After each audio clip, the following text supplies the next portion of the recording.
wins, the tough losses, and the game-changing plays. This is the show that has it all covered. Sunday Kickoff. Brought to you in part by Surfside Iced Tea and Vodka. Now, here are Alex Barth and Cerrone Battle.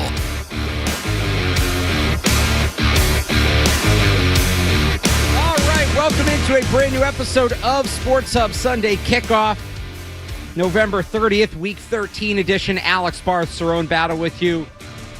A little more ahead than usual of the Patriots matchup with the New York Giants this week. Obviously a Monday night game. But we'll have plenty on that game today. Plus, get you ready for the Week 13 slate ahead today. A little bit more limited of a slate with 4 midweek games this week. But still plenty going on for the Patriots and around the league. Cerrone, good morning. How you doing? We got Cerrone? All right, we get that figured out again. Alex Barth, Cerrone Battle, Ryan Garvin behind the glass. You want to join us, 617-779-0985 is the number. We'll be breaking down Patriots, Giants, and, of course, get into Week 13 and even some playoff clinching scenarios because we can do that now. We can do that. Like, that's what you do when the team's at 10 wins at Thanksgiving. You look at, okay, what needs to happen for the division, this seed, that seed, whatever. So that's what we'll be doing here for the next 2 hours. 2-hour show today. We'll have another special 3-hour show next week. We're back to 2 hours today. Cerrone, how you doing this morning? I'm doing pretty good, man. How about yourself? I'm good. You have a good Thanksgiving? Yes, I did. I'm gonna say glad, but all the festivities and all the running around is over, so it's relaxed time and no Patriots today, so you get to sit back and watch everybody else and see where they're at come tomorrow night. Yeah, we haven't had a week like this in a while, or a year like this where we've had multiple weeks like this for the Patriots. Obviously, a Thursday night game. We're gonna have the bye coming up as the Patriots sitting here, but it is an interesting spot because they haven't had a lot of these involved Sunday games. And this is going to be a challenge for the coaching staff. The beginning of the Patriots schedule was pretty grueling, right? You go essentially 10 weeks, 11 weeks without any extended time off before you get to that Thursday mini bye against the Jets. The flip side of that, and look, it's when I say a tough schedule, like the actual scheduling, like the days of it is grueling. The opponents not so much, but the upside of it is you get to slide right into a routine. And back when the Patriots were playing 5-6 primetime games a year, that wasn't always the case. And for great teams, that's not always the case because, all right, you're going to play on Sunday, then you're going to play on Thursday, and you're going to play on Monday, then you have a Sunday primetime game, which kind of creates a short week coming off of that. Like, they were Sunday to start the season. They had the one Sunday night game against the Bills. That was it. Now they have the Thursday night game against the Jets. That gives you an extended week going into the Bengals. Then you have an extended week going into a Monday night game against the Giants. That's also weird because you have Thanksgiving in the middle to break it up, so it's not a normal week. Then you have the bye week, which gives you an extended week going into the Bills game. Then you have a normal week, which is Bills to Ravens, Sunday to Sunday, unless one of those games gets flexed. Mike Reese writing this morning, there's a case for both of those to get flexed. Then you have a Sunday to Sunday again going from Ravens to Jets, but that's Christmas week. So that week's not going to look like a normal week. And then you have the end of the season. So this is the continuation as they get into this spot, I think, where for the coaching staff, how much did we talk in the spring, Cerrone? How many times did I talk about program? Building the program. This is the program. You got to have a program. This is kind of a test of it.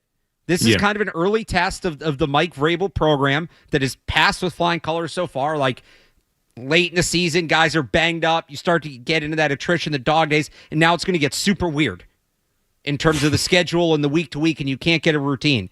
So you want to fall back on the program, and you want to fall back on what's worked for you and try to stabilize things as much as possible.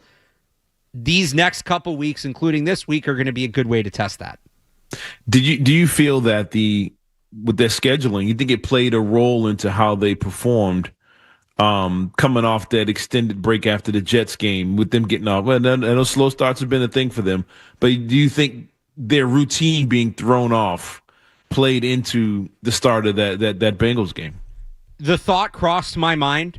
The thought crossed my mind. Like, and I think you're kidding yourself if it didn't. Is that what happened? We don't know because we don't have anything else to compare it to. I'll be interested to see tomorrow. another weird week. How do they come out? And then obviously that Bills game, but it's something I think I'm not going to sit here definitively and say yes, that was it. That's what, they had a weird week and it screwed with them. But I'm not going to sit here and say it's not something I'm looking at and what happens when it comes up again. I think it's absolutely a fair question. Because I thought about it because defensively they've gotten off the slow starts, and we talked about that all season. But offensively they seemed so out of sync, and timing seemed off, and there wasn't a rhythm there until the game kind of got going.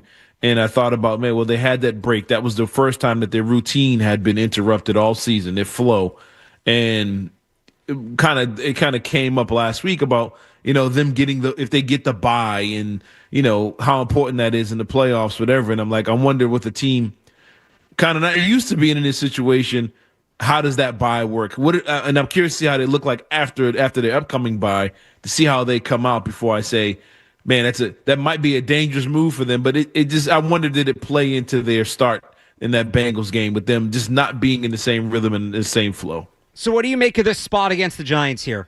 Little extra time to get ready, although on a weird week.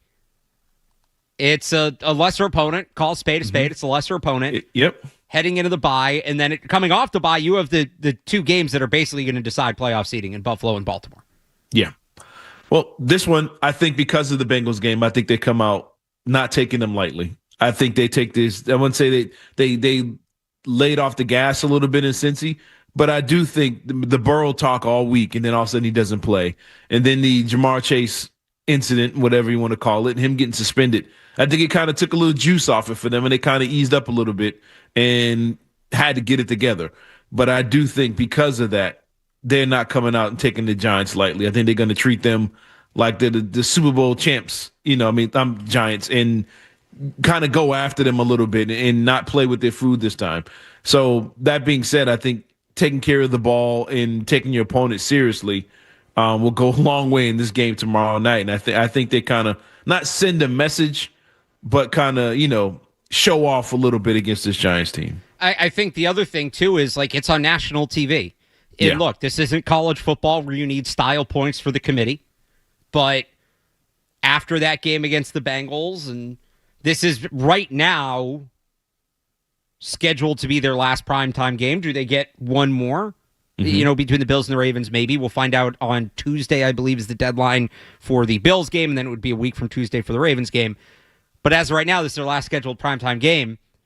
It's your last chance to make the case for who you are. Drake May, the MVP case, right, and things like that. And you want to see him get up for that. Christian Gonzalez talking this week. He's excited. He's never played on Monday Night Football before.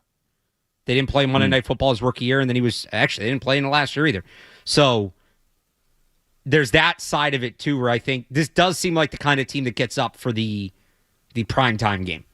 Yeah, I think they will. I think they're going to come out, with something to prove. And I'm wondering with the news that Darter's going to play as opposed to Jameis Winston adds another thing to it too. I think they want to see, they're tired of hearing about schedules and opponents and guys being hurt and all that stuff. I know the Giants have a ton of injuries and they're a 2-10 team. I get that. But the more you can add to it with their quarterback coming back and, little things that you can build off of, I think they're going to come out. At least I'm not saying they're going to come out and do 21-0 in the first quarter, but I do think they come out playing harder and more efficient than they did last week. And could it lead to a blowout win? It could, but I think they come out playing better football against this Giants team tomorrow night. It was also, you mentioned the easy schedule thing, and what everybody was saying, I wasn't wrong. I was saying it too. Yeah, they're playing lesser teams, but they're blowing them out. Yeah. What do you want them to do? Key. Right. But the last couple weeks, or the last month, they kind of had to hang on late against Atlanta. Not kind of, they did. It was a missed extra point. The Bucs game got closer than it probably should have been. The Jets game, they won by 2 scores, but that also felt like they left opportunities on the table. Should have been worse. And then you have to climb back out of a 10-0 hole last week to beat Cincinnati on the final, essentially the final drive. Yeah. I would have thought this was crazy at the beginning of the season, the way we were talking about this team. Am I nuts to say they're overdue for a blowout? Playing a team like the Giants? Yeah, they're gonna get. I think they're gonna get a couple more this season. I got a feeling they're gonna get a couple more blowout wins. Well, I mean, they still got the Jets and the Dolphins, so Man, the Ravens aren't looking too hot either, man. We'll get to that. We will get to that. We will absolutely get to that. And they weren't hot during their 5-game win streak, but I'm just saying, I think they're due. I agree with you on that. And look, I think this team feels, like you said, like they left some things out there the last few weeks. And one thing I'll give them credit for, they're not the only team that's had easy schedules, whatever. Yeah. But they haven't gotten tripped up like we see every week. We're seeing teams that we thought were good or in the upper class get tripped up by weaker opponents, or even let them hang around where they're going to overtime against some of these opponents. And I think we got to give the Patriots credit for handling business and taking care of the teams they're supposed to, where other teams are costing themselves big time in playoff positioning because they can't handle the lesser teams. So that's kind of the state of the Patriots as it is right now. We're going to go a little more big picture today because it's not immediately before the game. But if you want to narrow down on it, 617-779-0985. I do want to get more, though, into this Patriots-Giants matchup because the other test that we probably should have mentioned in there that we didn't, they're going to be without some familiar faces in this game. Mm-hmm. We talked about the injury luck, maybe a little too much for Mike Vrabel's liking. And now the other shoe is dropped. So how do the Patriots handle some of these big losses? We'll get into that. Plus, obviously, we'll go around the NFL Week 13. I can't. This is so weird, and I don't know how to do the math on this. But everywhere I look, so if the websites are wrong, then I'm wrong, and I'm blaming the websites. I'm not taking accountability here. The Patriots can't clinch this week, even if they get to 11 wins. Which is wild. That doesn't make any sense at all. Right, sort of tells you how close the conference is. But the clinching scenario can be set up as early as today. So depending on what happens today, regardless of what happens tomorrow night, the Patriots could be in a position to clinch when they get back from the bye. We'll get to that later in the program as well. And again, your call, 617-779-0985. It's Alex Barth and Cerrone Battle on the Sports Hub Sunday Kickoff. More Sunday Kickoff coming up on the Sports Hub. I gotta tell you about a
This is Sunday Kickoff with Alex Barth and Cerrone Battle on your home for Patriots football. 98.5 The Sports Hub. I don't know if he's had a chance to undergo any testing or anything, but is there anything more you can tell us about Will's injury this morning? No, I mean he won't be out there this week, and it's going to be a couple weeks. We'll have to make a decision here on a roster, see how long that'll be, and go from there. But it's nothing that's going to, hopefully put him out for the entire season.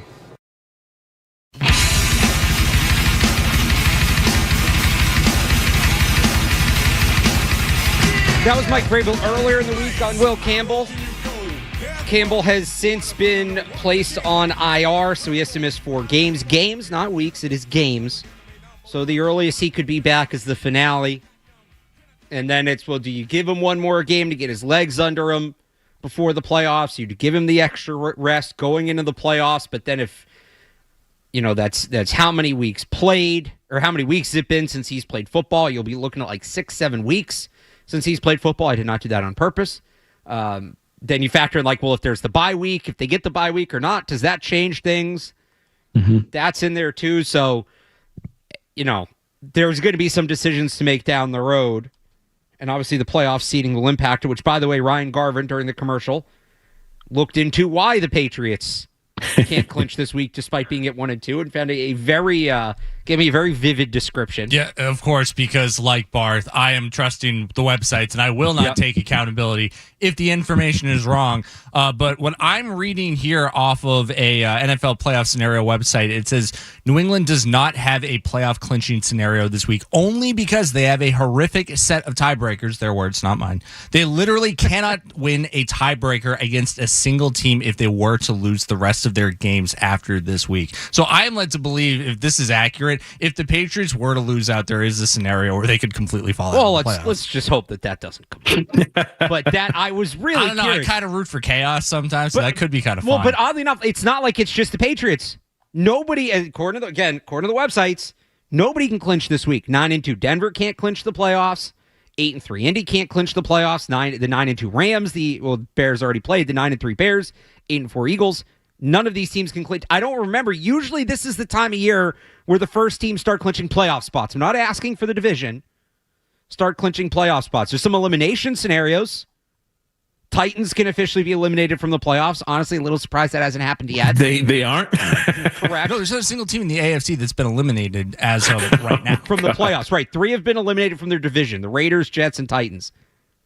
The only team in the entire NFL, oddly enough, that's been eliminated from the playoffs is coming to Gillette Stadium tomorrow. And that's the New York Giants. The Titans can be eliminated from the playoffs. The Jets can be eliminated from the playoffs, but they need 3 different things to happen. The Dolphins can be eliminated from the division if they lose or the Patriots win, but they cannot be eliminated from the playoffs. So, anyway.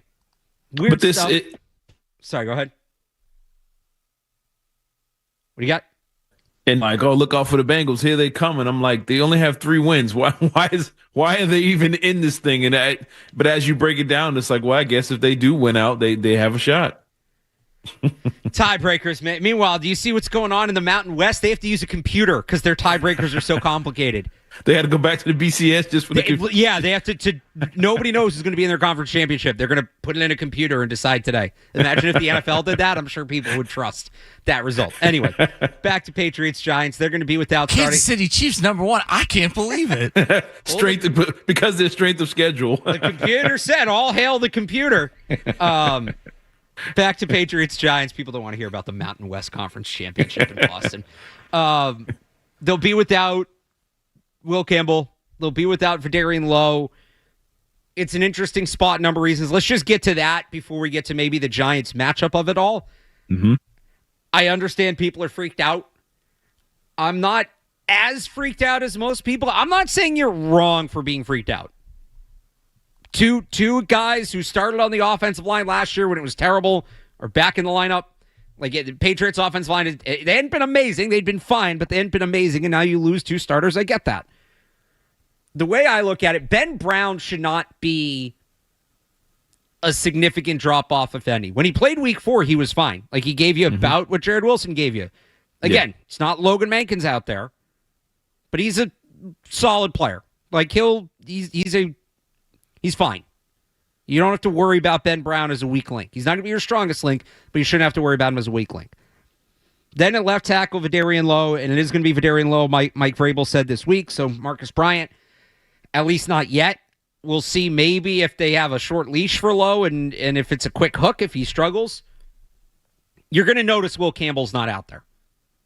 Mm-hmm. He's not going to give you what Will Campbell gave you. Is he going to be as bad as last year? I don't think so, because we talk about this sometimes like, oh, well, the offensive line is playing better than the sum of its parts. And sometimes when you get a good group of players, they all elevate each other and they make the whole group better. I think the inverse of that is also true. When you have a bad group of players, it makes everybody look worse than they are. And that was last year's Patriots offensive line. Now, they're in a better position to help Vidarian Lowe when he needs help, because you don't have to send more help for DeMontre Jacobs at right tackle because you have Morgan Moses. You don't have to worry about the revolving door at left and right guard because those positions are set. Again, I don't mind Ben Brown. I think as a sixth lineman, he's a good option. So they're in more position to help Vidarian Lowe. And then do you chip more? Do you leave a tight end or a back in on some deeper pass plays? Do they play with 6 offensive linemen at times? I just think there are more opportunities to help him out. Now, again, you're going to notice a drop-off, and that's where Drake May's going to have to come in, be his own best pass protector, move in the pocket, get the ball out quick. Vidarian Lowe and Ben Brown being in the lineup should not reset the offensive line to where it was last year. It might take a step back from where it's been this year, but there is a difference between a step back and reverting to what last year was. If they revert to last year, I'm going to be disappointed. They have too much talent elsewhere on the line and elsewhere on the offense, frankly, the quarterback position mainly, for that to happen. Yeah, I mean, the thing I'm watching for is not a drop-off in how they play. I'm watching to make sure to see. Nothing I can do. I can't make sure. I'm watching to see if they lose anybody else, because then I think you get into a situation where you could end up like last year, because depth has been an issue for them, I think, all season. And I'm just watching to see if they get through this one healthy, and until they can get those guys back. That's what I'm looking for, because I don't think they can afford too many more losses on that offensive line before before it collapses. But I do think for this weekend, for Monday night, I think they're going to be absolutely fine. The Giants, I know we'll get into it. Their pass rush is what it is. Yeah, I mean, we can get to that now. I'm sorry. The production does not match the talent. Now, they won't have Kayvon Thibodeau in this game. He's been ruled out. Dexter Lawrence is banged up, but it does look like he's going to play. But Lawrence, Brian Burns, Abdul Carter, there's talent there. They're 23rd in the league in pressure rate, so it hasn't necessarily, and I think they're 16th or 17th. They're middle of the pack in sacks. They haven't been bad, but for what not that group is, right, you would expect more. But you get kind of nervous against a group like that when you have lesser than on the offensive line. And is their talent going to come through in this game? But to your point, it would be a little bit of an anomaly if it does. Yeah, I mean, it's one of those situations. I know it was really early in the season, and T.J. Watt didn't do much to start the season. And it was like, well, he hasn't done anything, whatever. And then it's by week 3. First 2 weeks, he didn't do a thing. All of a sudden, he comes into Foxborough, he turns back into T.J. Watt. So it's like, you don't want to have that moment where Abdul Carter finally gets going as a rookie. He's only got, I think, 1 sack on the season. And you don't want him to come out with 4 more, you know what I'm saying, because he gets going. Dexter Lawrence, I know he's banged up. I've seen that man in person. That is a large human being, so just having his body lay there on the field, it's tough to get by. He is a massive person, and he can be a problem. He can be a problem in the run game. I know their run defense hasn't been great, but he is a problem when he's out there. And I think, like all these teams we've been saying all season that are below them, you don't want to give them hope. You don't want to give them any type of edge. And a part of the reason that I think this team hasn't been dominant in the pass rush is because they haven't had these huge leads to where they can just tee off. They've blown leads in the second half, but they haven't had an end-to-end game where they can just get after the quarterback. But they have guys that can do it, and you don't want this to be the week where these guys get going. You want them to hold them up a little long, and then you can attack their linebackers in the secondary where they're really weak. And you mentioned the run game in there. Mm-hmm. So kind of like I just said, well, all right, the Giants pass rush looks like it should be better. It hasn't, but against a weaker unit, is this where it shows up? Let's flip that. Patriots run game feels like it has talent, both the backs and up front, has been, I think, inconsistent would be a best case scenario for it, right? Inconsistent to just non-existent. But you said the Giants' run defense hasn't been good. They've been a little more than not good. They're allowing 5.9 yards per carry. There's some teams that pass for less than that when you factor in sacks. Yep. 5.9 yards per carry, 2.3 yards per carry before contact. Those are both the worst in the league. They've allowed the most 10-plus yard runs, 56, and the most 20-plus yard runs, 15. They're not good. They're bad. Mm-hmm. And look, I know last week I said the Bengals defense was potentially historically bad and they played well and everybody yelled at me on Twitter. Congratulations. They also then played well against the Ravens, so who knows what happens. So maybe there's a reverse jinx here and suddenly this run defense turns into the Patriots from the first half of the season. But like, if there was a game for the Patriots run game to get going, this is it. Yeah. You're not going to have an easier time running the ball than against this defense. All the more reason, by the way, to run the ball, offset that pass rush, and make them a non-factor in this game, regardless of what it looks like on the offensive line. There should be, I'm not going to say it will be after last week in the Bengals, this should be a big game for the Patriots run game. Oh, and by the way, this is the first time in a few weeks both Ramondre Stevenson and Travion Henderson not on the injury report. Yeah, So I think they can. I think they can run the ball against this team. Last week sets up for them to do it. Yeah, but it's funny. Last week, no, you were right about the Bengals defense because at the end of the day, shockingly, the Patriots had 400 yards of offense. I don't know how, I don't know when or where they got it from, but they put up 400 yards on the Bengals defense, and they had 100 on the ground. I don't remember 10 yards of it, but they managed to do it, and I think they can get to that number today. And the one who I think is going to really get going on the ground, shockingly, I think is Drake May. I think he has a big day on the ground against this team. I think that pass rush is so eager to get after him. They're going to get upfield and kind of get behind him, and then he's going to take advantage of these linebackers in the open field. I think Drake May is going to have a big day on the ground against his team, and it's going to play a huge role in there in that the statistics when it comes to the run defense by the time this game is over. I look for May to be a major factor in the run game. 617-779-0985. You want to join us? How about the other side of the ball? The Patriots defense. They got some injuries too. How will they handle them against this Giants offense? We'll get to that next on Sports Hub Sunday Kickoff. Stay tuned for more Sunday Kickoff on the Sports Hub. This is Bob Sosi, voice of the New England.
Kickoff again.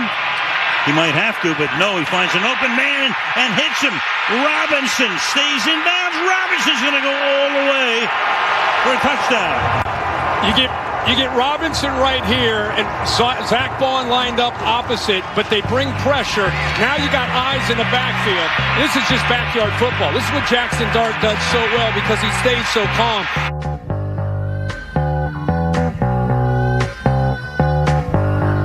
It'll be Jackson Dart at quarterback for the Giants when they come play the Patriots on Monday Night Football. Third time this year the Patriots are facing a rookie quarterback after Cam Ward and Dylan Gabriel.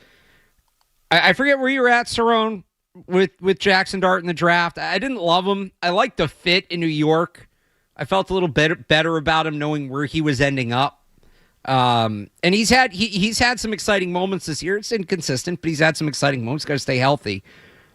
Where were you at with Jackson Dart back in April, and how have your thoughts, if so, changed since? I wasn't a fan.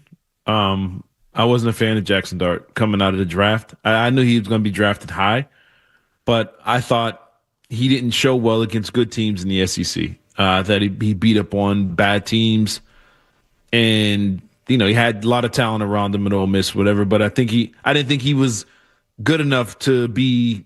I didn't think he was first round talent. To be honest with you, because again, he didn't show up against the best teams in the SEC, and always found ways to lose the games in the end. And I think he came out this season. I thought he was good. I thought he was a good player even in the preseason. We saw him against the Patriots, and he was making throws. He was making plays. Then the thing is funny, ironically, the thing that happened to him in that Patriots game with him hitting his head on the ground ended up being a lingering thing for him all season. It's sad to see that a player go through that, and I hope it doesn't happen to him again. But I thought he showed flashes in the preseason, and he's shown flashes this season. But I think with a young team and a lot of moving pieces, a lot of things going on there, they just haven't figured out a way to hold on to leads. But I think he's been good enough, and I think he was able to shine a little bit. And I wonder what it would look like if he had Malik Neighbors all season and had everybody around him. I think he'd have been, a candidate for Rookie of the Year. And I think he's been better than I thought he was going to be. And it's time to see, if he can put it together and be more consistent. Little up and down at times. Like I said, even in the same game, he'd be great one drive, and then the next 2 quarters doesn't get anything done. But I think he does have the ability to break you down when the play's not there, when things break down. He can use his legs. He can hang in there long enough to make that throw, to make that play. And he kind of gives me young Carson Wentz vibes, when he was actually good. He kind of gives me that kind of toughness, that figuring out a way to make a play, almost like Baker Mayfield. But I think he's going to be a good player. But I'll be honest, I didn't expect him to be that much of a big deal after watching him at Ole Miss last year. Yeah, he's been better than I thought. It's come and go, like you said. He obviously has to, and we've seen this with Drake May, like he's got to learn how to take care of himself better. Mm-hmm. You're not bigger than the majority of defenders in the NFL like you might be in college, and guys have to adjust to that. He definitely doesn't have a lot of help. You're right. Losing Neighbors was a big blow, and it's frankly, the way he's run the ball has really impressed me. Mm-hmm. And it's harder considering there's not a lot taking attention away from him, right? You can spy him. You should be able to man this team up across the board and still have the flexibility to have a spy for Jackson Dart. The one receiver that worries me a little bit is Wan'Dale Robinson. I've always been a fan of his game. Speed slot player, really good after the catch. Reminds me of some of the guys that have given the Patriots issues this year. Mm-hmm. Khalil Shakir, Chimere DK, you go back to the Titans game. So seems like a Marcus Jones assignment to me, but that's somebody you've got to be aware of. But after him, none of their other pass catch. Tyrone Tracy's not a bad running back. None of the other pass catchers really, really scare me. So I do think there's an opportunity in this game to make things tough on him if you spy him and you limit his ability to be a factor with his legs. Yeah, and I think I'm not sure. I should have pulled this up. But I think the Giants lead the league in rushing attempts. I think they run the ball a lot. They are currently second, but I don't know if one of the teams that played on Thursday that's played more games than okay. Because I'm wondering, because I looked at that and was like, we're kind of focusing on Dart, but they do run the ball a lot, and the Patriots have been, kind of open to the run the last couple of weeks. and wondering if they would use that as their way of saying, hey, we know we can't throw the ball over the place against these guys, but can we run on this team? Can you see a situation to where they kind of do what Kansas City did to Indy a couple weeks ago, and then just say, we got a quarterback coming off concussion protocol again. We don't have our weapons on the outside. Our defense is banged up. Maybe if we slow this game down and turn it into, a rock fight and just run it 30 times, 35 times, against the middle of this defense, would that give them an opportunity against this Patriots front? And so I'm wondering if that's going to be an approach for them and not so much be a Jackson Dart show, but kind of put it on the ground, multiple running backs, and see what they can do. I know if Scatterbo was there, that'd be the case, but I just don't know how the Giants will approach this and how can they figure out a way to get points on the board against the Patriots defense. I don't know how you don't if you're the Giants. You look at what the Bengals did last week. You look at what the Patriots run game looked like without Milton Williams and Kyrus Tonga. And Tonga's questionable for this game, but I don't know how you look at that and don't try to run the ball. Yeah. They kind of got exposed in the ground game last week. So that's another one for the Patriots. We were talking about injuries earlier and kind of looking at this game through the lens of, well, who are the Patriots missing? They're going to be without Milton Williams. Kyrus Tonga, we'll see. I got to pull up the injury report because it was all over the place this week with all different practices. I think he missed 2 days, if I remember correctly. So he was listed as limited on Thursday, but that's a projection because they obviously didn't practice. It was Thanksgiving. Didn't practice on Friday, was limited yesterday. So it's tough to say, but if they're down those two guys or even just down Milton Williams, if you're the Giants, that's absolutely where you should be attacking. So big game for Corey Durden. Barmore, obviously. I feel like we forget Barmore when we talk about replacing Milton Williams because he's just like the next guy, but big game for if Eric Gregory gets a little more run and those linebackers and just doing a better job at creating more difficulty at the line of scrimmage for those backs to get through. I think that's what happened last week was when the backs got to the second and third level, the Patriots did a good job of bringing them down. They're obviously no massive runs, but those 4 to 5 yard runs time and time again will eat you up, and getting more of a push at the initial line of scrimmage is going to be important. Could you see the Patriots being more aggressive against them, knowing that they're not dominant on the outside and bringing more guys to try and get to either stop the run blitzing, or just get after Dart? Could you, with him being a rookie, can you see them kind of, teeing off and firing after the Giants front and just trying to cause confusion, all kinds of, wrinkles and different type of blitzes against this team? I could see it, but you got to be careful when you're run blitzing that you don't get exposed. And if you're not doing a good job of getting an impact, of making impact to the line of scrimmage, now you can start to allow those big runs. Look, I think they're going to blitz. They've kind of been blitz happy all year.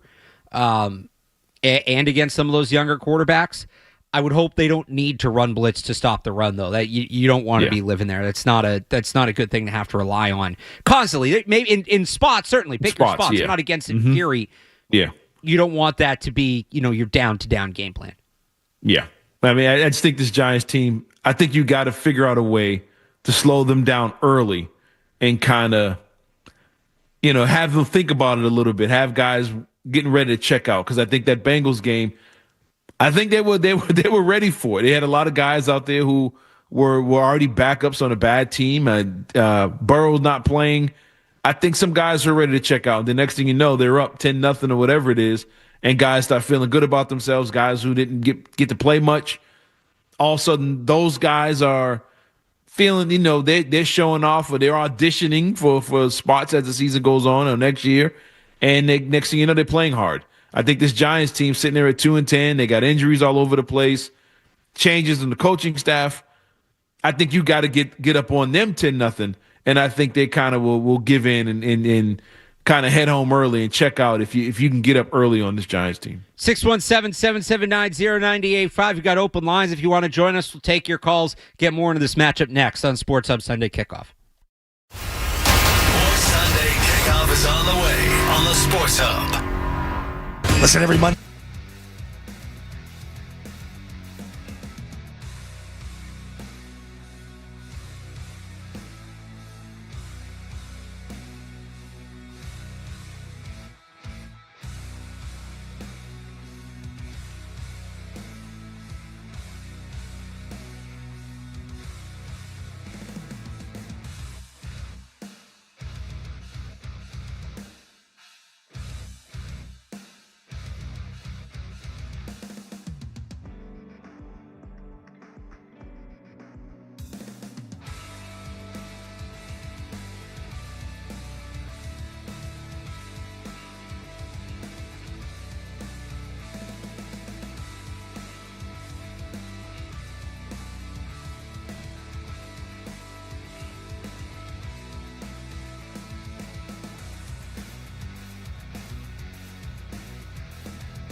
and Cerrone Battle on your station for the best football coverage. 98.5 The Sports Hub.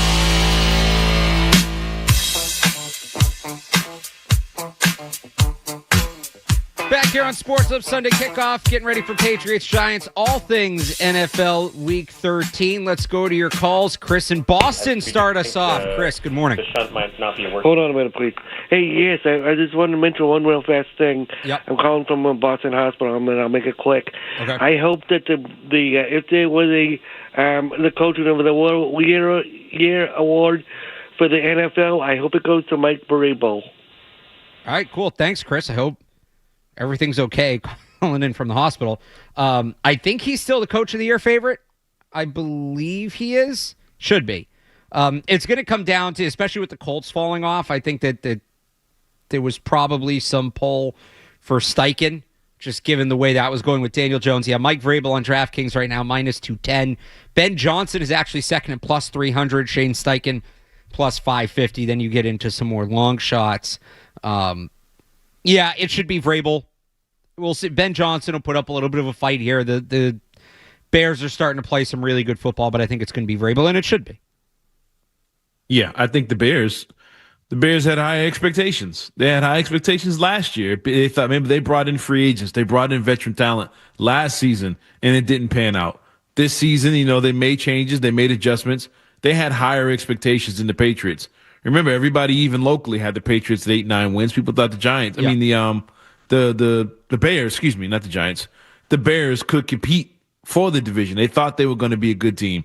And I think that would play into Vrabel being Coach of the Year because they're far exceeding expectations, whereas the Bears, people expected them to be a decent football team. Yeah, I'm with you on that. And it should be the one that I'm more interested in, comeback player of the year. Dak Prescott's the favorite at minus 160. Christian McCaffrey's plus 125. And then you have Daniel Jones and Stephon Diggs tied at plus 4,000. Diggs should be in that.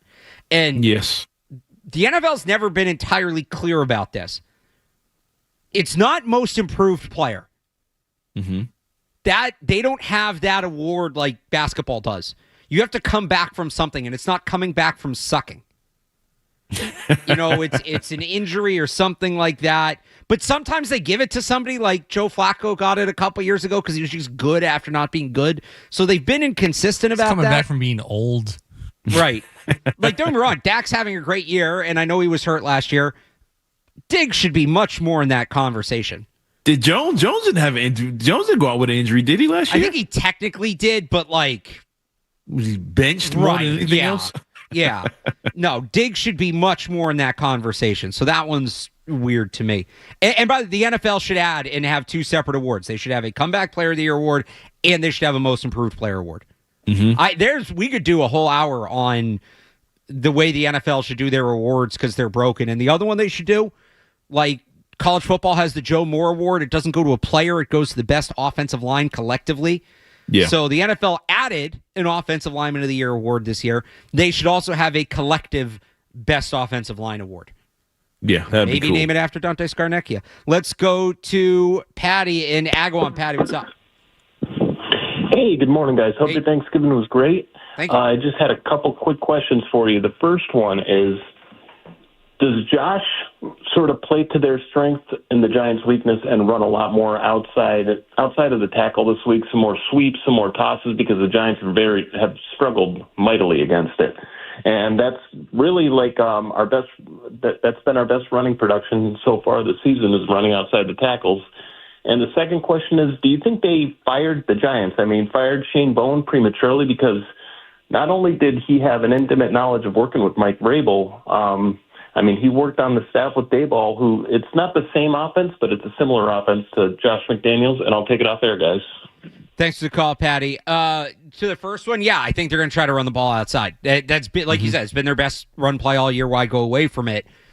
The Bowen one's interesting. You're right. He would have added insight. And Shane Bowen, there's a good chance he ends up here at some point, whether it be down the stretch this season or next season. He was worked with Vrabel throughout his tenure in Tennessee. I wouldn't be surprised if he wants it, like there to be a role for him here. Yeah, and to his first point, running the ball outside, I mean, I think that'd be the game plan with Dexter Lawrence sitting in the middle of that defense if he does play today. If he's sitting in the middle of that defense, you want to run it outside. I'm not running head up with him. And with the Patriots' issues on the offensive line with their injuries, I'm wondering if the guys they're going to have out there this time are I'm not going to say better when it comes to running the ball, but do they give you a better chance at a better push? I think these guys might be fresher. They haven't played much. I think they might have their legs.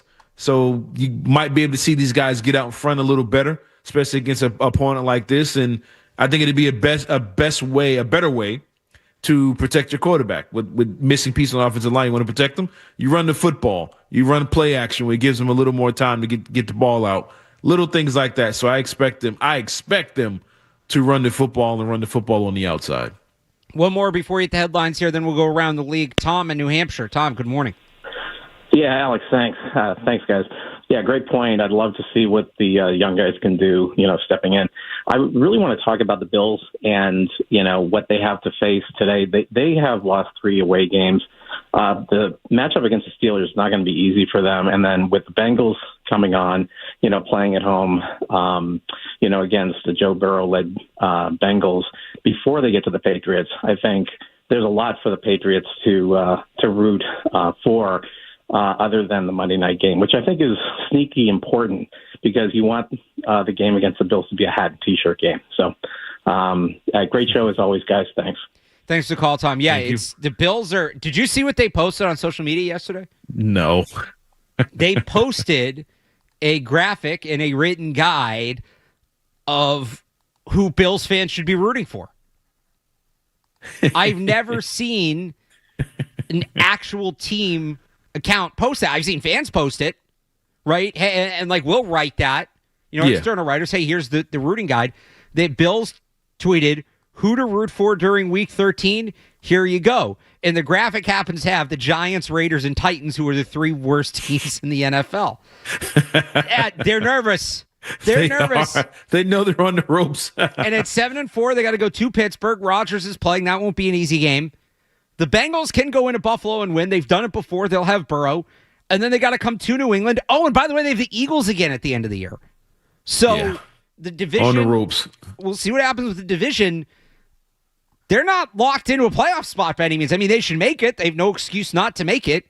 We've kind of ripped Mahomes for this the last couple of days, that if you're that level of quarterback, you should not be missing the playoffs during your prime, especially in this era where 7 teams make it, which is entirely too many.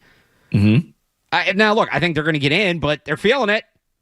They're definitely feeling the heat a little bit in Buffalo, it seems like. And you mentioned them playing the Bengals and Burrow. It's not so much Burrow they got to worry about. What's his name? Is over. What's 9 straight games with 100 yards of offense out of the backfield? The Bills' run defense has been horrible the last few weeks. The only worst one is the Giants. It's bad.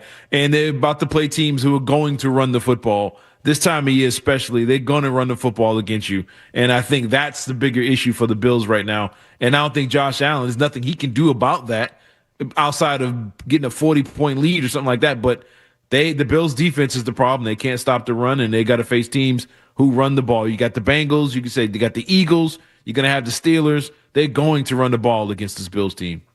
They are built like a dome team, like a Southern Dome team that happens to play in the Northeast. Good call. And it catches up to them every year, and we'll see if it does again this year. All right. Speaking of the rest of the league, let's go through the headlines. 90 seconds, no commercials, and around the NFL Week 13 coming up here on Sports Hub Sunday Kickoff. From the Tell Your Time Studios, WBZ and HD1. It's not just the games. It's Toucher and Hardy, Zolak and Bertrand, Felger and Maz, Joe Murray. For Boston sports fans, it's 98.5, the Sports Hub. Beasley Media Group Station. Sports Hub headlines, presented by Celsius Energy Drinks. It is Week 13 in the NFL. The Patriots wrap up the week for the league tomorrow when they host the New York Giants on Monday Night Football. The team has already ruled out Jared Wilson and Brendan Schooler for that game. Meanwhile, today's slate, big matchup in the AFC South as the Texans and Colts do battle in the 1 o'clock window. At 4 o'clock, it's the Bills visiting the Steelers, and then tonight, the Denver Broncos visit the Washington Commanders. Final day of the college football regular season was yesterday. This year's conference championship games are set, including Georgia versus Alabama in the SEC and Ohio State versus Indiana in the Big Ten. Elsewhere in college football, reports indicate Ole Miss head coach Lane Kiffin is expected to leave for LSU. The Celtics are in the middle of a back-to-back. They lost 119-115 to the Minnesota Timberwolves yesterday. Now visit the Cleveland Cavaliers today. Coverage begins at 5:30 right here on 98.5 The Sports Hub. The Bruins were in action yesterday as well. They beat the Detroit Red Wings 3-2 in a shootout. Morgan Geekie scored twice in that game for the Bees. Sports Hub headlines are brought to you by Eastern Mass's leader in drain cleaning and pipelining, Drains by James. Slow drain, clog drain. You need to contact Drains by James today at drainsbyjames.com. I'm Alex Barth on Boston's Home for Sports, 98.5 The Sports Hub. Your next update at 10 o'clock. To us, Boston pride runs deep. I'm a Bostonian! This is Boston's Home for Sports. Bow, bow, bow! 98.5 The Sports Hub.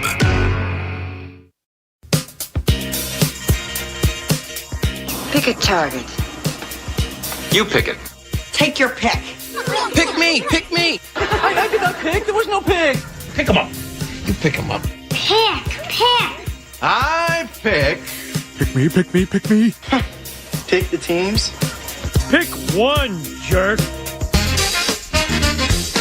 All right, week 13 in the National Football League. It is Thanksgiving week, so no buys. Everybody played. We got some games to recap, and we'll get started on Thanksgiving Day with the Packers at the Lions. Here comes Jared Allen, and he's out of bounds. Poor guy. I don't even know if he realized it. By the way, this game started at 1 o'clock, which I hated. It's supposed to be a 12:30 start. Threw off the whole day. I know it's only half an hour. I noticed. I don't think I'm alone. Packers won. You and Volan were the only guys I saw that had a problem. No, with I know other people noticed. Packers win 31-24. Yeah, it was a good game offensively for the Packers. Dan Campbell again turning down field goals that would have gave him a chance. Like I said, this man's just literally closing the window on his own team's Super Bowl chances, and it's sad to see. I love the Lions. I love their roster, and I don't know what's going on with that, man, when it comes down to that. But yeah, Packers good game offensively, couldn't stop Love, and that was all she wrote for the Lions, man. Also, Toyota Thaw and Jordan Love in full effect.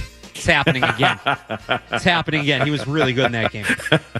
In the middle window, we had the Cowboys and the Chiefs. It led to championships on every level. What I'm talking about doing, I want championships on every level doing. I don't know how you're going to say that's bad advice. How is that bad advice?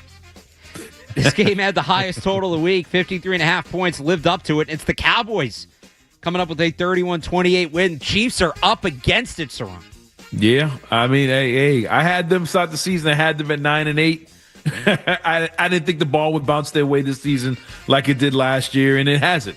There's some drop passes that would have kept this game going, that would have gave the Chiefs a chance to win this game. They couldn't hold on to the ball.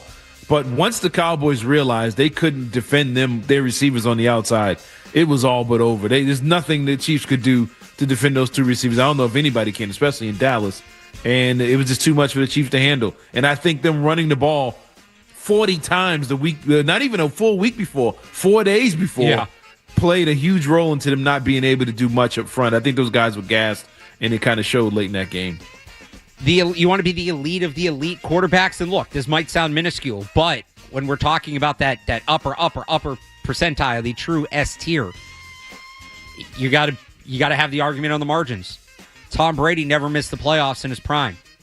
Mm-hmm. Rodgers barely. I think he had 1 year he missed that he was truly in his prime. Breeze really didn't miss. It's only one from Mahomes, but it's one. It's probably going to be one, I should say. They're not eliminated yet, but it's probably going to be one. That's a hit to legacy. It's not to be all end all, but that's a hit to legacy, and that's why. And big picture too, the Patriots didn't miss for essentially 20 years. Yeah.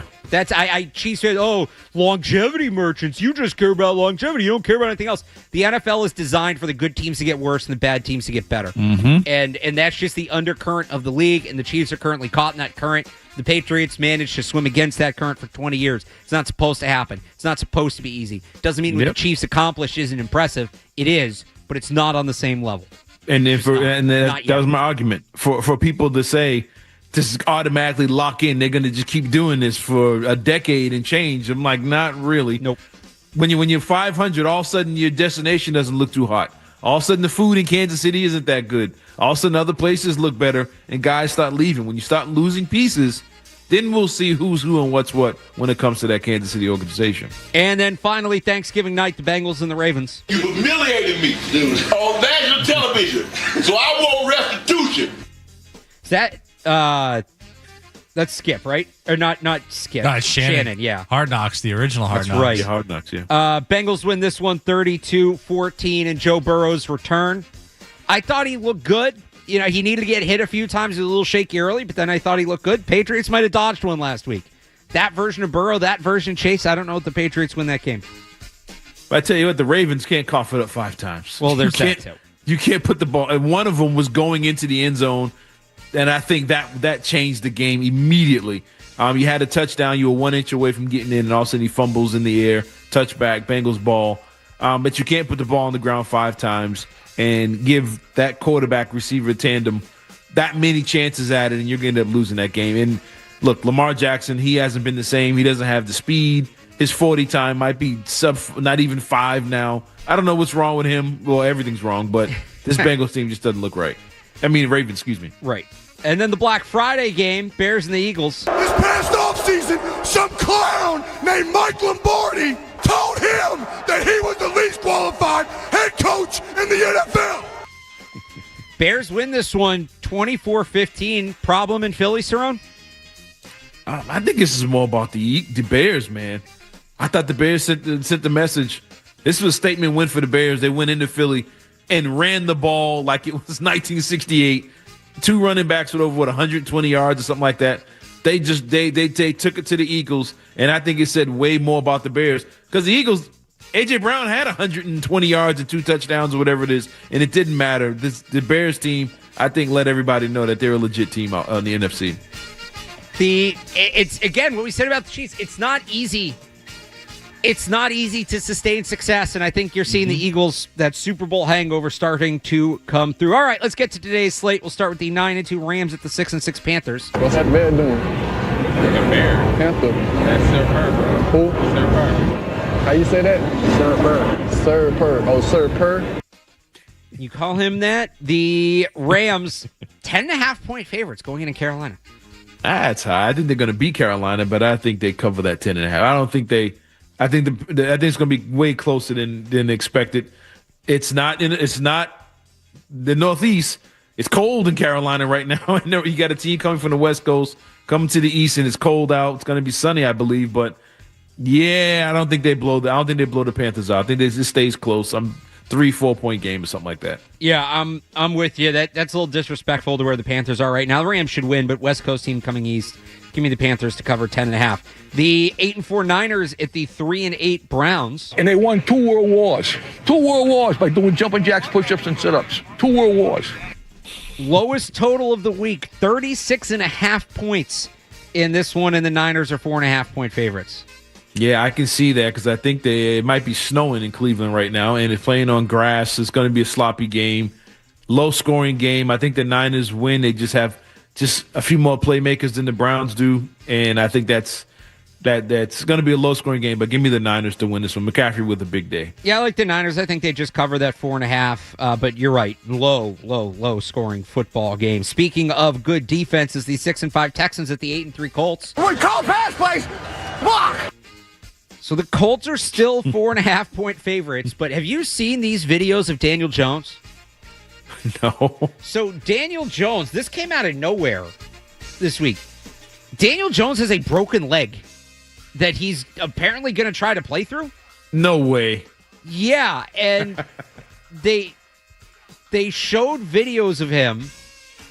So he reportedly has a broken leg. The Colts won't confirm or deny the report. I'm trying to find the exact illegal bone he broke. No. They listed him with a leg injury. They don't have to say what it is. It's a fractured fibula. Fibula, tibula, get them mixed up. But so he's going to try to play against this pass rush. And there's videos of him on social media dropping back, and he can't bend his leg. So. And a guy that needs his mobility, this isn't a guy that's just going to sit back there in the pocket anyway. Yeah, he's a burner when he runs. Now, they don't have Anthony Richardson. He's still out with that eye injury. So Riley Leonard is their backup. I don't like the Colts in this spot one bit. Or for the rest of the season, mind Rest you. of the season. That's not going away. So give me Houston 4.5. Props to Daniel Jones for playing through it. Knows it's maybe a one-in-a-kind season, and he wants to be out there and do the job and knows his team needs him. And again, credit to him. I just don't see how this works if he can't move. This is, Ryan, you mentioned earlier, you want chaos and the Patriots. It'd be funny to see them lose everything and miss out. Absolutely. The Colts could be the candidate for that chaos if his leg doesn't hold up. Wow. Go watch the video. If you just search Daniel Jones on social media, I'm sure it'll come up. Like it looks like he has his knee doesn't bend. Like, remember when Mac Jones, after he had that first bad knee injury, he was out there at practice, propped up like a scarecrow throwing passes? It kind of looks like that. So, yeah, I don't feel good about Daniel Jones. If you told me like he has a knee brace that doesn't allow his knee to bend, I would believe it. Let's keep going here. The 2-9 Saints at the 4-7 Dolphins. You should stand corrected. Good morning. False. Great morning. Let's go. What makes this one great? Because we're another day closer to death. I know they've won 2 in a row in 3 or 4. I can't with him. They're going to win this game. Yeah, they're favored by 5.5 against the Saints. I'll take the Dolphins. Yeah, give me the Dolphins. They're going to win this one. He's going to hang around another season. He really is. I guess that's good for the Patriots, but another 4-7, 2-9 AFC East, NFC South matchup, the Jets and the Falcons. All we hear is about their defense. They can't stop a nosebleed. Congratulations. See you in Pittsburgh. Can't wait. Kirk Cousins, 2.5-point favorite with the Birds going into MetLife. Yeah, give me the Falcons in this one. I think they get up early on the Jets, and the Jets, they're not built to come back. And I think the Falcons end up, not going to say blowing them out, but winning this one, kind of going away late in this game. I'm with you. I'll take the Falcons. The 3-8 Cardinals at the 6-5 Bucks. Every single week, I put my freaking heart and soul into this. I don't go out there and laugh. It's not funny. Baker Mayfield is reportedly trending towards playing in this one. It would be Teddy Bridgewater, obviously, if he can't go. Tampa 3.5-point favorites. Give me the Cardinals, man. I think the Tampa's is beat up right now. They're really beat up. And it's going to be a struggle for them to, I won't say move the ball, but I think with Baker Mayfield's injury, this is a tough spot for them. Give me the Cardinals in kind of an upset. I'm going to take the Bucks. West Coast team coming east. I feel like if Baker's playing, he believes he can make plays. Give me Tampa, even with the injuries. I like them in that spot. Final 1 o'clock game, the 7-4 Jags at the 1-10 Titans. Tennessee Titans. Wait, good job. Yeah. Awesome. The Jaguars, 6.5-point favorites going into Tennessee. Give me the Jags in this one, but the Titans did show some life last week. I think it was against the Seahawks. Yeah. They showed some life. The offense kind of came together. But give me the Jags. This one, a close one, division game. These are the games the Jags always find a way to lose. But I'm gonna go ahead and pick them this week. But I think it'll be closer than expected. Yeah, I'm just not going to pick the Titans yet. They didn't earn it. I'm going to go with the Jags. But Cam Ward has a little bit of a Drake May thing going on. Where he's playing really well. And he's come alive. Not standing out because it's a bad situation. There's too much to overcome. There's some really good flashes with Cam Ward. Into the 4 o'clock window, the 4-7 Vikings at the 8-3 Seahawks. You feel me? Start taking care of y'all mentals, y'all bodies, and y'all chicken. Biggest spread of the week. Seahawks favored by 11.5 points. Yeah, give me the Seahawks in this one. The Vikings, man, they're a mess right now, and I'm not just there's a lot going on. Quarterback situation, they're a mess, and I don't think they're going to get it together anytime soon. So give me the Vikings. You know what? I like Max Brosmer. I liked what I saw from him in the preseason. I liked him in the draft. I don't think he's going to be like this great NFL quarterback. I don't hate him as a spot starter. They can cover 11.5 with him. Yeah, I think they can cover 11.5. He just has to be, with those receivers, he doesn't have to be elite. He just has to get the ball to those guys and get it in their hands, and they can do the rest. And it's the same. J.J. McCarthy couldn't do that, but that's all this team really needs. You saw what Sam Darnold did with them last year. Just get the ball in the playmakers' hands and let them have at it. The bar is not high for Brosmer to clear, and they're getting all excited. Oh, he wears number 12. He's replacing the first-round pick. They are giddy for Max Brosmer because the J.J. McCarthy, he's the meme of the year. J.J. McCarthy is the NFL meme of the year. Anytime a quarterback has a bad game, so what do you do with him? What do you do? Move on. It's tough because this is not a good year to need a quarterback. I think if there was a clear quarterback in this draft and they were going to finish with 5-6 wins, I mean, Josh Rosen, right? You do the Josh Rosen plan. Not that Kyler Murray ended up, he's a good player, but what have they, they had a couple playoff appearances, that was it. But if if the quarterback's not there, I don't know. Maybe just stick with him another year, bring in a veteran and compete with him. We know Kevin O'Connell likes Anthony Richardson, something like that. Yeah. But they're going to have to figure out something. The 2-9 Raiders at the 7-4 Chargers. San Diego, Superchargers, San Diego, Chargers. The Bolts 9.5-point favorites at home against the Raiders. Yeah, give me the Chargers in this one. The Raiders are laying down. They're looking at the draft. They're looking at what's out there. Quarterbacks probably. Give me the Chargers this one. The Chargers big. The Raiders are a whole kind of mess. I'm with you. Give me the Chargers. Big game at Pittsburgh. 7-4 Bills at 6-5 Steelers. I'm saying, how does Pittsburgh work? Am I constantly going in and out of Pittsburgh throughout the day? Yes or no? No. So this is, oddly enough, I mentioned that 53.5 was the highest total of the week for Chiefs Cowboys on Thursday. This is the highest total of the day at 45.5. So you're talking about like a touchdown difference between Thanksgiving and this game. Bills 3.5-point favorites going on the road. Ooh, two defenses that need to figure out a way to improve, but I'm gonna take the home team in this one. I think they're kind of even. Give me the Steelers at home. The Bills are just trying to figure things out now. Like you said earlier, they're scrambling and they're all over the place. And I think it might be a slot. I don't know how to total so high. I think it's a messy day out there in Pittsburgh, but give me the Steelers at home in I say a low scoring game. I would think and 45.5 isn't that high. That's what I thought was weird. I would think just the defenses. I'm going to take the Bills because I don't believe they're done yet as much as I want them to be. It's a little bit of like a Michael Myers thing. I'm not going to turn my back on them. But the other thing is, like, if the Ravens are going to, and they're 6-6, but if the Ravens are going to start to click, the Bills need this one because if Pittsburgh, the Bills have the head-to-head against Baltimore. But if this comes down to a wild card thing, like this could be for a wild card spot. This could either be for a standing spot or a playoff spot outright. The Bills have to win this game. The Steelers at 6-6, they're still right there in the divisional mix with Baltimore. This is a must-win game for Buffalo. Right. Yeah, but Rodgers, the only thing that scares me, I'd really be comfortable with the Steelers if Rodgers didn't have that injury. He's got 4 broken bones or something like that in his wrist, so that kind of scares me, but I'm still going to take the Steelers at home. I think they just figure out a way to turn Allen over. I think the old Josh Allen has kind of been showing himself lately, and I think it's going to come back to bite him. We'll get more into that game in a little bit, but let's go to Sunday Night Football. The 9-2 Broncos, the 3-8 Commanders. Dragon Slayer 69 with his 7-Eleven Slurpee in his mom's basement. I don't give a shit what he has to say, right? And Bo doesn't either. Broncos 6.5-point favorites in Washington. Yeah, give me the Broncos in this one until the Commanders can show something. I think they're getting everybody back this week, but I think it might be too little too late. Give me the Broncos in that pass rush everybody in this game. Everybody but I believe Jaden Daniels, who's the guy they really need back. So I'll take the Broncos in a low-scoring game. And then obviously Patriots-Giants Monday night. We'll get back to that Week 13 slate in the books, but I do want to talk more about the rest of today's slate. We'll do that next on Sports Hub Sunday Kickoff. More Sunday Kickoff coming up on the Sports Hub. Boston Celtics basketball.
98.5 The Sports Hub. Allen throws, tip, intercepted. Running it back here. Bullock weaving, darting inside the 10. He's going to go all the way for the touchdown. Bullock, who's able to finish on it, be able to come up with that tip ball. Great job by Zero. Gets a hand, almost comes up with a pick. And then Bullock, just such a great job. Rangy, second-year player out of USC. And then here's the penalty.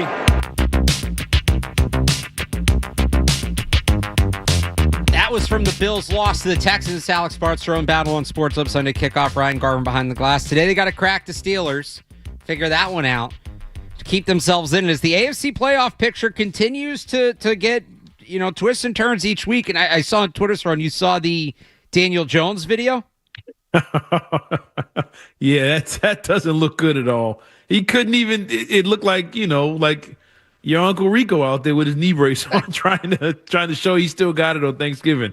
It's like maybe they're playing, I'm going to say playing games, but maybe he can move better than that and this kind of thing for the cameras, but that didn't look good at all. I would not put that man out there. So that's bad. Entering today's games, the Patriots have the 1 seed at 10-2. They have what is essentially a 3-game lead on the Bills, who are at 7-4. They have a half a game lead on the Broncos. The Colts are at 8-3, leading the South. The Colts are 1 game up on Jacksonville, so there's kind of a margin there. And then you have Houston, a game behind that at 6-5. Wild card teams, 3, 7, and 4 teams in order: the Chargers, the Jags, and the Bills.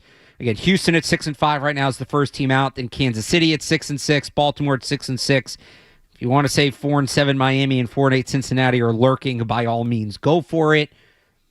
And there's some big time matchups today that are going to impact that. Indy Houston to me is the big one because it sets the stage. It probably takes Indy out of the conversation for the number 1 overall seed. I know a lot of people have removed them from that conversation somewhat already. They are just a game and a half back, but you lose that game. It also opens things up wide open in the AFC South because depending on what the Jaguars do, we think they'll beat the Titans.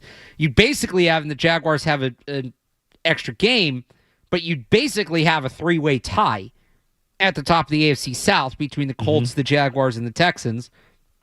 You have that Broncos team on the road at Washington, a banged-up Washington team, but on the road in prime time at Washington. And then obviously you have the Bills and the Steelers, which could have major wild card implications given what the Ravens are doing right now at 6-6. As it all lies out, like as a Patriots fan, I think we've been so focused on the Buffalo game because the divisions. And look, if Buffalo loses today or next week, regardless of what the Patriots do, Week 15 hat and T-shirt game for the division at Gillette. Or even if the Bills win both of those games, if the Patriots win one Monday night. So 1 of 3, either a Patriots win or a Buffalo loss, just one in the next 2 weeks, and it's hats and T-shirts at Gillette Stadium in 2 weeks. Is that still the biggest implications for the Patriots that game, or are you going to look more at maybe that Denver-Washington game? I'm paying attention to Denver now. I think they're going to win this division. I think that's already in the bag. I'm looking at the bye. I'm watching Denver, seeing what they're going to do. Denver, I think, has the Chargers again. They have Kansas City again. I think they have they have a tougher path than the Patriots do. I'm looking at that because I think that's the one scenario as a Patriots fan you absolutely don't want to see is them at Denver. In that environment with how good they are in the trenches on both sides of the ball. I don't think you want to see that. I think you can get Bo Nix at home, but I'm watching to see where Denver finishes the season compared to the Patriots. That's the race I'm interested in. I don't think the division is much of a fight anymore. I think this Patriots team is going to lock that down. The other game, and look, I'm still watching that Bills-Steelers game because the Bills, just like with the Chiefs, just like with the Ravens, just like with Houston, you don't want those teams lurking. Like, I'm looking at those games in terms of, and a couple, they're not all 4 going to miss, but, which of those teams make it, which don't love the idea of playing a team 3 times in a year. That can get weird. Yeah. I'd love Buffalo to miss the playoffs entirely, which if they lose today, they're probably on the outside looking in. I'm also looking at that. I think that Colts-Texans game is huge because with this injury now to Daniel Jones, And I just said it. The AFC South is wide open. So again, you have the Colts at 8-3. Mm-hmm. You have the Jaguars at 7-4. And then you have Houston at 6-5. Houston wins today. That whole thing becomes very crowded, regardless of what Jacksonville does, honestly. If Houston wins the division, and you're looking at potential matchups down the line, okay, well, if the Patriots get the bye, Houston at the very least has to play one more game, but now they're probably going to be the 3 seed, which with what's going on in the North. So now Houston and Denver have to play each other. You knock one of those defenses out, and if you don't get the bye, now maybe you get a Colts team with an injured Daniel Jones, or you get a Jaguars team in the first round instead of Houston having to come in here as a team that's probably seeded below its talent level. So I think if Patriots fans at this point, you're rooting for Houston to win that division to push the Colts further down. And also with that, with Houston winning and then Jacksonville, if Houston and Jacksonville both win today, I think that puts way more pressure now on the Kansas City Chiefs at the bottom. I think all those teams that are jumbled in at 6-6 or 7-4, whatever it is, I think if those teams who all have a chance of winning puts way more pressure and makes it harder on Kansas City to get in. So you could be eliminating them from getting into that. I mean, not mathematically eliminating them, but all but making it impossible for them to get in if all those teams, if all those teams are fighting. You're gonna have Baltimore there. You got Pittsburgh. You mentioned Buffalo. The Texans, I think, are right there. The Jags. So if the Texans-Jags win, it makes it really, really hard on Kansas City to get that final playoff spot. 617-779-0985. That's what we're looking at today. How about tomorrow, Patriots Giants? We'll get back to that with your calls on Sports Hub Sunday Kickoff. It's Alex Barth and Cerrone Battle. Stay tuned for more Sunday Kickoff on the Sports Hub.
Question regarding our chances in the playoffs. I think the one thing that maybe could be our undoing is our lack of our running game. So I'm wondering if it's still possible at all that we could get that going.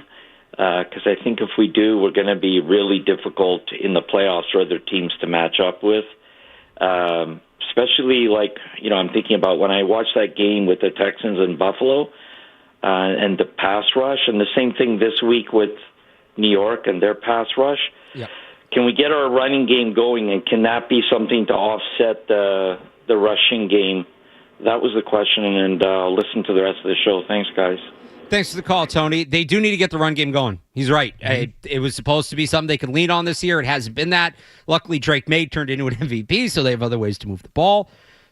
This should be a game where they get it going. The Giants' run defense has been the worst in the league by many, I don't want to say metrics, because the real numbers, like the actual tangible stuff, yards per carry, yards per game, yards before contact, big runs allowed. Again, they've allowed more 10-yard runs, 10-plus yard runs, and more 20-plus yard runs than any team in the NFL. They do not stop the run. Dexter Lawrence is banged up. They're going to be without Kayvon Thibodeau. The Patriots should be able to run the ball in this game. I don't know, Cerrone, is there a level where you would come out of this game feeling like, yes, I feel good about where the run game is at now? Is there something they could do where you would feel that way? Or no matter what they do, let's say they run the ball for 200 yards. Is it going to be, all right, well, the Giants suck at it, and we need to see it against a better opponent? And by the way, the next opponent we'll see them against are the Bills, who... This is bad. Right. The Giants rank 32nd in a lot of rushing categories. The Bills are 31st in pretty much all of them. So the run defense isn't really going to get a test until Baltimore. So is there something you could see in this game that would make you feel better about where they're at, or is it just going to be like, yeah, it's the Giants, they just kind of did what they had to do? I think it's more of that. I think it'd be more of the opponent. It's like I got to see more. Not only that, you're looking at a situation where you got an easy opponent to run the ball on, and your offensive line is not intact. So whatever you see now, you're not going to see in the playoffs. You're not going to see a 30th ranked run defense. Well, the Bills get in, but your offensive line is different. So it's going to be. It's not much I think I can take from this team, what they do tomorrow, and say that that's who they are. That's what they can do going forward. But they do have to improve their run game. They have to be better at it. I think now you're getting into the point of the season where it's going to be cold. There's going to be possible snow this week, things like that. All that stuff is going to start coming into play. So now you're going to find out if guys can handle the elements, including your quarterback, if they can run the ball in elements, if they're going to be consistent with the run and stick with it. And the thing is, it's not so much running the ball overall. To me, it's short yardage. How good are they going to be in the red zone, in goal line situations, third and short, fourth and short, if they're going to have go for it, situations where they're going to go for it or whatever. It's the short yardage running that's the concern. It's not the being able to move the ball downfield. I think they're really elite at that when it comes to the team in general.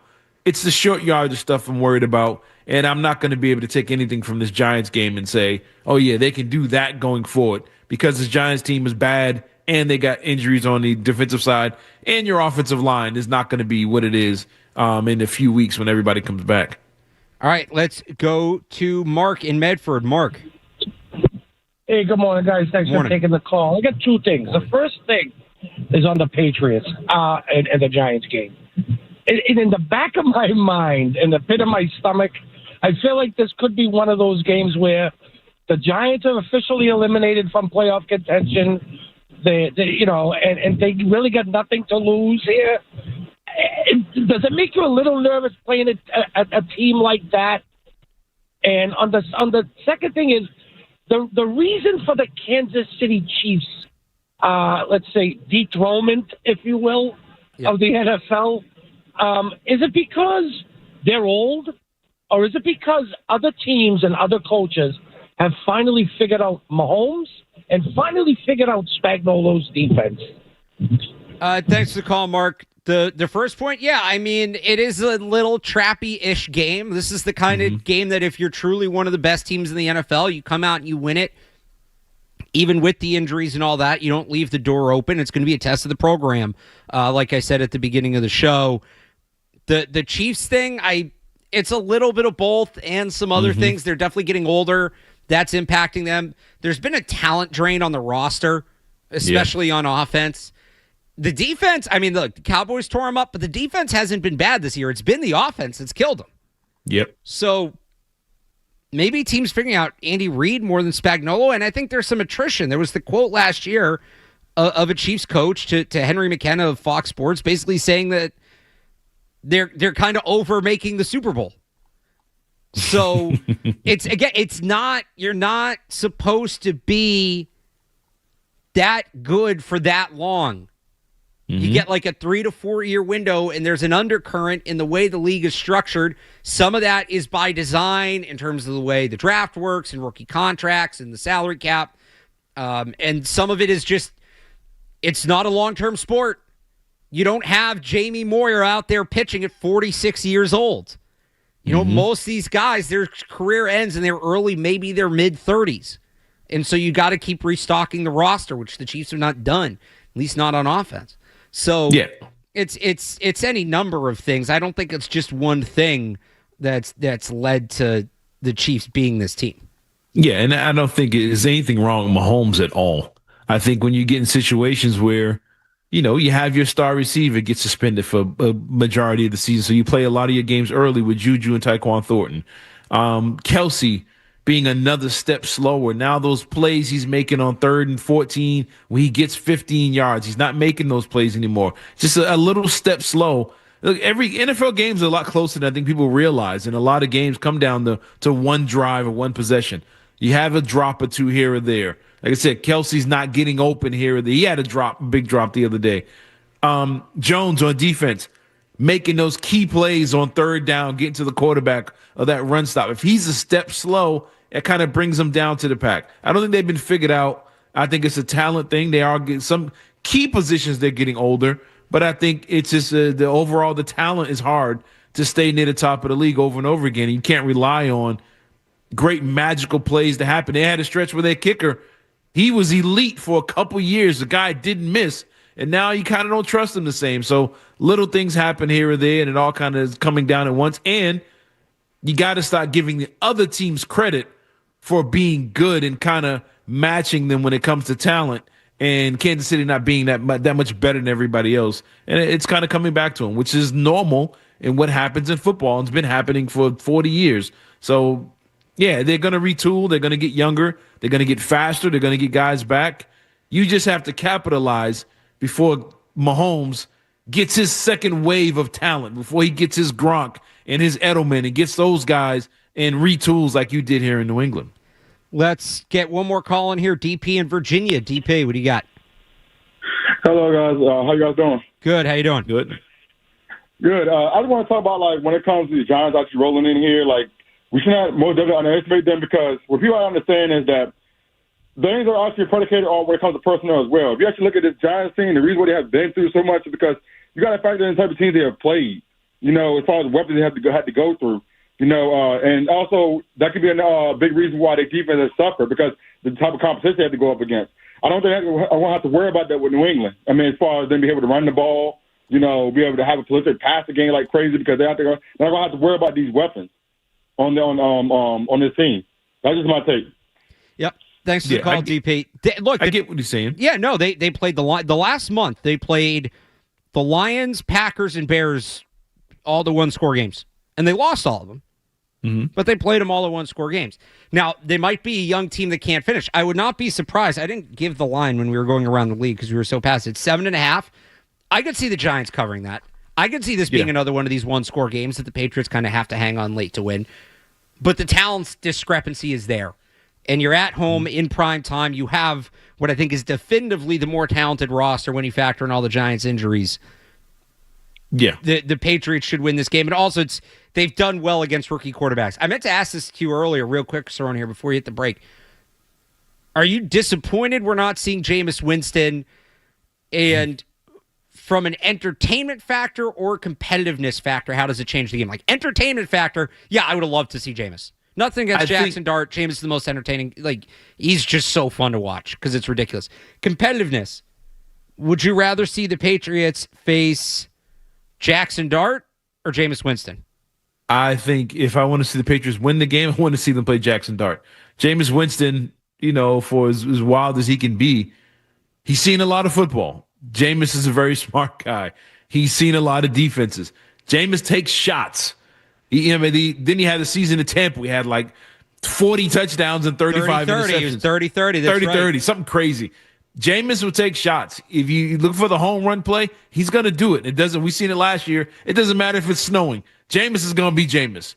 And I think he doesn't care what the record is. He doesn't care who the opponent is. He's going to play football and have fun doing it. And I think guys like him are dangerous. That's why those games have been close the last few weeks. He's dangerous. And Dart, I think, is still learning how to read the defenses. He's still learning the nuances of the game that I think Jameis clearly has down. He just can't be – he's not consistent with it. But in a week-to-week situation, Jameis can burn you. And to the caller's point about the Giants playing talent, they play the Cowboys, they play the Eagles. They've played some talented teams. They played the Lions.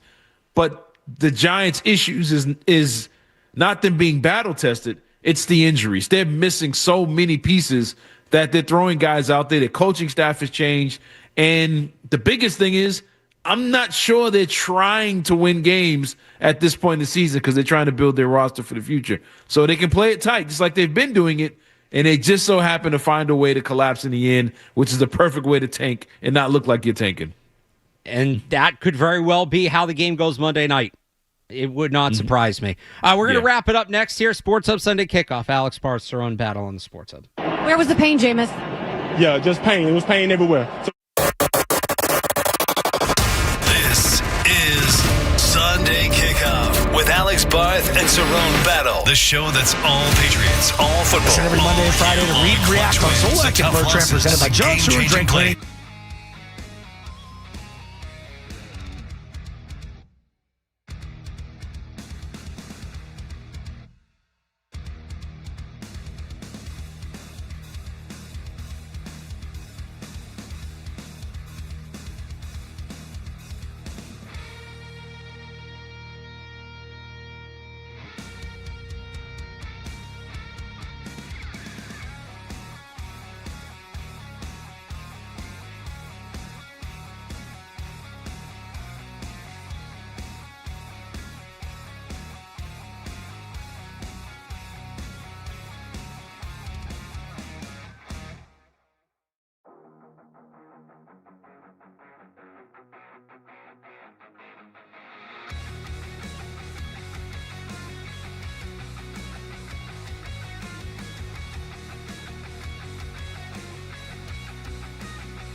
with the insiders and with you. It's Sunday Kickoff on 98.5 The Sports Hub.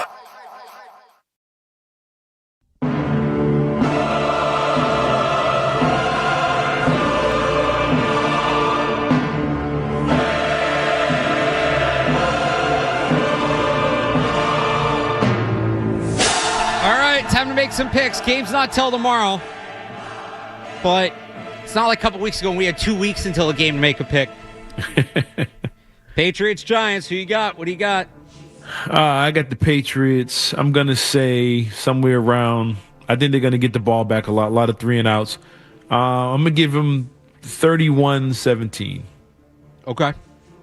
I think they get the ball. I think they get a lot of possessions. Not that they're forcing a ton of turnovers, but I think the Giants at times are going to struggle to move the ball. A lot of 3 and outs, a lot of short fields, and I think the Patriots capitalize, getting the end zone once a quarter or so in a field goal here. So, yeah, 31-17. I'm kind of in the same boat as you. I'm going to say 27-16. I think Jackson Dart they borrow some of what Justin Fields did. They're able to run the ball. They're able to get yards. Patriots defense keeps them out of the red zone because we know the Patriots defense has been bad in the red zone. They're left kicking field goals most of the day. I'm going to go 27-16 Patriots. Garvin, what do you got? Yesterday I really was considering picking the Giants outright, but I think they're too banged up. I thought not having Thibodeau is going to be big for them. But I do like the Giants to cover because Mike Vrabel's running around with this no naps crap, and I definitely don't agree with them. Let me be clear about this. Hang on. Team. Please go ahead. I think a lot of people are confused. I'm not confused. It's not an anti-sleeping policy. It's a metaphorical nap. He said this after the Falcons game. If you go back and listen, he talks about when they struggled, I think it was coming out of the half. He says in his post-game press conference, we took a nap there early in the third quarter, whatever it was. He said, we took a nap during the game. It's a metaphorical nap. He has nothing against sleep. Just to be clear, because I think some people have been confused by that. So... Yeah, I think because of that, I think they come out playing aggressive. I think they come out kind of a little more fired up and don't let off the gas on this Giants team and kind of take it to them until later in the game. But I think the Giants do find a way to get in the end zone a couple times. So, Guard, it's not an anti-sleeping policy. Listen, I said what I said. I don't know if that changes your take. It does not change my take at all because I believe Mike Vrabel is a guy that's like, no naps, All that being said, I think the Patriots will win. They haven't had a 30-point game in a couple of weeks now, so I see them probably scoring like 33. I got it like 33-27. I think the Giants can cover here. Okay, a little bit of a shootout. Yeah. From Ryan Garvin. All right. Well, that's going to do it for us on this episode of Sports Hub Sunday Kickoff. You missed any of the show, you want to listen back, Sports Hub Sunday Kickoff, wherever you get your podcasts. Also, the Sports Hub YouTube page. Myself and Matt Dolph will have coverage of the game tomorrow, 98.5thesportshub.com. We'll also have the recap podcast, plus the podcast with David Andrews, Patriots Hub podcast, again, wherever you get your podcasts. We got Mark Dendero coming up next. He's going to take you through to 1 o'clock. We got a game on the station today. What game is it, right? Is it Jets-Falcons? I think we have for you at 1 o'clock. So Mark Dendero for the next 3 hours. Sure, plenty more football talk coming your way. And then you can catch Falcons-Jets. And then the Celtics will be on tonight starting at 5:30. So, till tomorrow for Cerrone Battle, for Ryan Garvin, I'm Alex Barth. Thanks for tuning in. We'll talk to you next week. From the Telter Type Studios, WBZ-FM and HD1. It's not just the games. It's Toucher and Hardy, Zolak and Bertrand, Felger and Maz, Joe Murray. For Boston sports fans, it's 98.5, the Sports Hub. Beasley Media Group Station. Essential Sports Hub headline presented by Celsius Energy Drinks. It is week 13 in the NFL, and the New England Patriots will have to wait a day before they officially close the week off on Monday Night Football against the New York Giants at home tomorrow. Patriots have already ruled a couple players out for that game, Jared Wilson and Brendan